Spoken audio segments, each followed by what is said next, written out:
तो गुरु लोग, God's DC universe और एमसीयू दोनों के अंदर ही एग्जिस्ट करते हैं और गॉड्स इविल भी हो सकते हैं और अच्छे भी हो सकते हैं, क्योंकि जरूरी ही नहीं कि सारे गॉड्स अच्छे काम ही करें, कुछ गलत काम भी करते हैं और कुछ तो प्योर इविल बन जाते हैं और पूरे दुनिया को खत्म करने निकल जाते हैं या फिर अपनी एक अलग दुनिया बना लेते हैं। लेकिन कभी अपने सोचा ये इविल वर्सेस गुड की फाइट में कौन जीतेगा, क्योंकि हमेशा से तो अच्छाई जीतती आई है, लेकिन इस बार जो इविल गॉड है वो काफी ज्यादा पावरफुल है। अब हालांकि अच्छाई में भी काफी ज्यादा ताकत होती है, लेकिन जरूरी नहीं कि वो हर बार जीत जाए। चलो अब बताई देता हूँ मैं कहना क्या चाहता हूँ। मैं बात कर रहा हूँ यहाँ पे डीसी के डार्क साइड की, जो कि एक इविल गॉड है। उसका बैटल कंपैरिजन हम कराएंगे आज एमसीयू के ऑल फादर ओडिन से, और इनका बैटल कंपैरिजन कराने के बाद ये देखते कि इनमें से ज्यादा पावरफुल कौन है। अब देखो, इन दोनों के मैं नॉर्मल वर्जन और मोस्ट पावरफुल वर्जन का बैटल कंपैरिजन कराने वाला हूँ, जिसकी हेल्प से अच्छे से पता लग जाए कि कौन है असली विनर। तो अगर आप भी जानना चाहते हो कि डीसी का डार्क साइड ज्यादा पावरफुल है या फिर एमसीयू का ऑल फादर ओडिन, तो वीडियो को एंड तक पूरा देखना और वीडियो को लाइक करके चैनल को भी सब्सक्राइब कर देना। तो चलते अपनी वीडियो की तरफ। तो देखो, सबसे पहले बात करते हैं दोनों के नॉर्मल वर्जन की, डार्क साइड की और ओडिन की। अब यहाँ पे ओडिन की बात होगी, ओडिन विद ओडिन फोर्स, क्योंकि वो उसके नॉर्मल वर्जन के अंदर ही आता है। और डार्क साइड का नॉर्मल वर्जन हम मान सकते हैं उसके अवतार, क्योंकि डार्क साइड जो है वो काफी ज्यादा पावरफुल है, क्योंकि डार्क साइड की जो रियल फॉर्म है वो कभी भी कहीं पे भी ट्रैवल नहीं करती, वो अपने अवतार को भेजती है फाइट करने के लिए। इसीलिए पहला बैटल कंपैरिजन होगा डार्क साइड के अवतार की और ओडिन के नॉर्मल वर्जन के साथ, जो कि ओडिन विद ओडिन फोर्स है। तो देखो, अब हम बात करते हैं दोनों के नॉर्मल वर्जन की बैटल की। तो देखो, सबसे पहले अगर डार्क साइड की बात करें तो आपको सबसे पहले इसकी ओरिजिन के बारे में पता होना चाहिए कि इसको पावर्स कैसे मिली। अब मैं यहाँ पे हल्का फुल्का बता देता हूँ। तो देखो, ये बहुत पुरानी कहानी होती है और किसी दूसरे प्लेनेट की होती है, जहाँ पे डार्क साइड एक नॉर्मल ह्यूमन ही होता है जिसका नाम युक्सस होता है, और उसकी फैमिली गॉड्स को बहुत माना करती थी। लेकिन गॉड्स जो है उनके ऊपर बिल्कुल भी अपनी कृपा नहीं करते थे, मतलब उनके ऊपर दया नहीं दिखाते थे, वो अपनी मौज मस्ती करा करते थे। तो इस बात की शिकायत लेके युक्सस गॉड्स के पास ही जाता है, जहाँ पे कोई भी गॉड उसकी बात नहीं सुनता, और जब सारे गॉड सो रहे होते हैं तो युक्सस उनके कान भर देता है और एक दूसरे के खिलाफ भड़का देता है, जिससे सारे गॉड्स आपस में लड़ाई कर लेते हैं। और फिर जो युक्सस होता है वो धीरे धीरे इनकी पावर्स को अपने अंदर एब्जॉर्ब करने लग जाता है, जिससे वो बहुत ही ज्यादा पावरफुल बन जाता है और सारे गॉड्स को किल कर देता है। और फिर वो एक नया प्लेनेट बनाता है जिसका नाम होता है एपोक्लिप्स, और फिर वो अपना नाम भी युक्सस से चेंज करके डार्क साइड रख लेता है। तो देखो, ये मैंने डार्क साइड की शॉर्ट में ओरिजिन बताई है, और इसकी दो ओरिजिन एग्जिस्ट करती है एमसीयू के अंदर। बाकी अगर आप चाहते हो मैं इसकी ओरिजिन के ऊपर वीडियो लाऊं तो मुझे कमेंट कर देना। अब बात करते हैं डार्क साइड के अवतार की। तो देखो, डार्क साइड जो है वो कभी भी कहीं पे खुद ही फाइट करने नहीं जाता, वो अपने अवतार को भेजता है। अभी जो अवतार होते हैं इनके पास अलग अलग पावर्स होती है, कुछ अवतार तो बहुत ही ज्यादा पावरफुल होते हैं और कुछ बहुत ही ज्यादा वीक होते हैं। और बात करें इनकी पावर्स की तो इनके पास सुपर ह्यूमन स्ट्रेंथ होती है, सुपर ड्यूरेबिलिटी होती है, ये अपनी आंखों से लेजर बीम अटैक कर सकते हैं और ये उड़ सकते हैं। इनके पास इमोर्टलिटी होती है और तो इनके पास सुपर स्पीड भी होती है। और डार्क साइड के अवतार के पास टेलीकाइनेसिस और टेलीपैथिक पावर्स भी होती है। तो देखो, ये सब तो पावर हो गई डार्क साइड के अवतार की। अब बात करते हैं ओडिन की विद ओडिन फोर्स। तो देखो, इसकी ओरिजिन तो सबको पता ही है, और इसकी पावर्स के बारे में बात की जाए तो ये एक एसगार्डियन गॉड है, और ये एसगार्डियन में सबसे ज्यादा पावरफुल है। इसे ऑल फादर कहा जाता है, ये नोरी आर्म्स का रक्षक है। और तो अगर इसके पास ओडिन फोर्स हो तो ये और भी ज्यादा पावरफुल हो जाता है। इसकी पावर जो है कॉस्मिक लेवल तक पहुंच जाती है, और इसके पास इसका डेडली वेपन गंगनीर भी है, जिससे ये बीम अटैक भी कर सकता है। और तो इसके पास सुपर ह्यूमन स्ट्रेंथ है, सुपर ड्यूरेबिलिटी है, सुपर स्पीड है, और तो इसके पास रीजनरेटिव पावर्स भी है, और ये अपनी स्ट्रेंथ से कम 75 टन तक का वजन लिफ्ट कर सकता है। और तो इसको मैजिक भी आता है, और ओडिन फोर्स के साथ ये लगभग अनडिफीटेबल भी हो जाता है। देखो, अगर इन दोनों का बैटल कंपैरिजन करें तो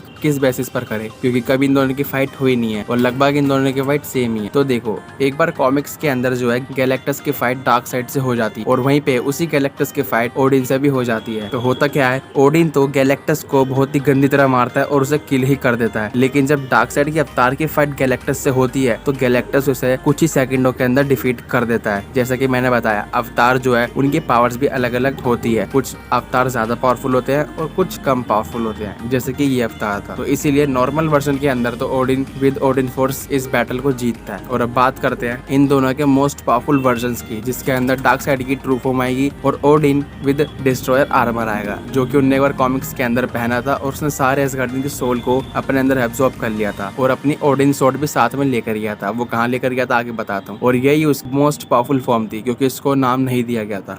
तो इसमें सबसे पहले बात करेंगे ओडिन की। तो देखो ओडिन जो है, तो देखो ओडिन का most powerful version Odin with destroyer armour and Odin sword, ये था जब एक बार कॉमिक्स के अंदर सेलेस्टियल जो है वो एसगार्ड की तरफ आ रहे होते हैं। तो ओडिन जो है डिस्ट्रॉयर आर्मर पहनता है और अपनी ओडिन स्वॉर्ड लेता है और सारे एसगार्डियन की सोल्स को अपने अंदर एब्सॉर्ब करता है, जिससे वो और भी ज्यादा पावरफुल हो जाता है और उसके अंदर सारे एसगार्डियन की पावर्स भी आ जाती है, बस थोर को छोड़ के। और इसके साथ वो जाता है सेलेस्टियल से फाइट करने के लिए और इस फाइट को भी यहीं पे रोक दो, आगे कंटिन्यू करेंगे। अब बात करते हैं दूसरी। इस आर्मर के साथ इनने गैलेक्टस तक को बहुत ही गंदी तरह मारा था, इसने उसका सर ही काट दिया था। एक बार कॉमिक्स के अंदर गैलेक्टस एसगार्ड की तरफ आ रहा होता है उसे खत्म करने, लेकिन उससे पहले ओडिन ही निकल जाता है गैलेक्टस को खत्म करने और वो खत्म करके ही वापस आता है। और ओडिन अपने इस आर्मर के साथ काफी ज्यादा पावरफुल हो जाता है, क्योंकि उसके पास जो है उसकी स्वॉर्ड भी होती है, जिससे वो लिटरली कुछ भी कर सकता था, प्लैनेट्स तक के 2 टुकड़े कर सकता था। और तो और डिस्ट्रॉयर आर्मर की वजह से वो अपने मुंह से आग भी निकाल सकता था, जैसे डिस्ट्रॉयर निकालता है उसी तरीके से, और ये अपना साइज भी छोटा बड़ा कर सकता था। अब बात करते हैं डार्क साइड के most powerful version true form की। तो देखो जो डार्क साइड की ट्रू फॉर्म है उसके अंदर वो काफी ज्यादा पावरफुल है, क्योंकि डार्क साइड अपना साइज कितना भी बड़ा और कितना भी छोटा कर सकता है। इस डार्क साइड की ट्रू फॉर्म के अंदर लिमिटलेस पावर है, उसकी स्ट्रेंथ भी लिमिटलेस है, उसकी ड्यूरेबिलिटी भी लिमिटलेस है, और वो इमोर्टल है, और वो इनवल्नरेबल है, और वो पूरी तरह से ओमनीपोटेंट है। और एक बार तो कॉमिक्स के अंदर जब डार्क साइड मल्टीवर्स में जा रहा होता है तो उसके मल्टीवर्स में एक कदम रखते पूरा मल्टीवर्स हिल जाता है और यूनिवर्सेस डिस्ट्रॉय होने लग जाते हैं। इसीलिए वो कहीं भी खुद नहीं जाता, अपने अवतार भेजता है। और जो मैंने पावर्स डार्क साइड के अवतार की बताई थी उससे 100 गुना ज्यादा पावर डार्क साइड की ट्रू फॉर्म के अंदर है। अब आप सोचो, जिसके मल्टीवर्स में पैर रखने से पूरा मल्टीवर्स हिल रहा हो, यूनिवर्सेस डिस्ट्रॉय हो रहे हो और प्लैनेट्स तो यूं ही खत्म हो रहे हो, तो वो बंदा पूरे मल्टीवर्सल लेवल का थ्रेट होता है। अब बात करते हैं इन दोनों के बैटल की। तो देखो जो शुरुआत में मैंने आपको कहानी बताई, ओडिन जब सेलेस्टियल से फाइट करने निकल जाता है तब क्या होता है। तो देखो तब होता ये है कि वो 1-2 सेलेस्टियल को तो आराम से निपटा देता है, लेकिन जब साथ में 3-3 सेलेस्टियल उस पर अटैक करते हैं तो वहाँ पे तीनों सेलेस्टियल मिलके डिस्ट्रॉयर आर्मर विद ओडिन को खत्म कर देते हैं। मतलब इन 3 सेलेस्टियल के सामने ओडिन नहीं टिक पाता अपनी पावरफुल फॉर्म के आगे भी। और सेलेस्टियल जो है वो एक यूनिवर्सल लेवल का थ्रेट है, लेकिन जो डार्क साइड है वो पूरे मल्टीवर्सल लेवल का थ्रेट है। तो इससे ही आप अंदाजा लगा सकते हो कि डार्क साइड की ट्रू फॉर्म ओडिन की मोस्ट पावरफुल फॉर्म से भी कितनी ज्यादा पावरफुल है। अब हालांकि डार्क साइड के अवतार इतने ज्यादा पावरफुल नहीं है, लेकिन डार्क साइड की ट्रू फॉर्म जो उसकी रियल फॉर्म है वो काफी ज्यादा पावरफुल है। इसलिए अगर उसकी फाइट ओडिन से होती है तो वो ओडिन को कुछ ही मिनटों के अंदर निपटा देगा। तो ये था guys dark side versus Odin का एक बैटल कंपैरिजन। और इस वीडियो के अंदर मैंने आपको इन दोनों के नॉर्मल वर्जन और इन दोनों के मोस्ट पावरफुल वर्जन में बैटल कंपैरिजन करा के दिखाया। नॉर्मल वर्जन में तो ओडिन जीत जाएगा, लेकिन अगर बात की जाए पावरफुल वर्जन में तो उसमें ओडिन बहुत ही गंदी तरीके से हारेगा। बाकी आपको क्या लगता है इस बारे में मुझे कमेंट करके जरूर बताना। और अगर आपने यहाँ तक वीडियो देख ली है तो वीडियो को लाइक कर देना और चैनल को भी सब्सक्राइब कर देना। मैं मिलता हूँ आपसे अगली वीडियो में, तब तक के लिए बाय बाय।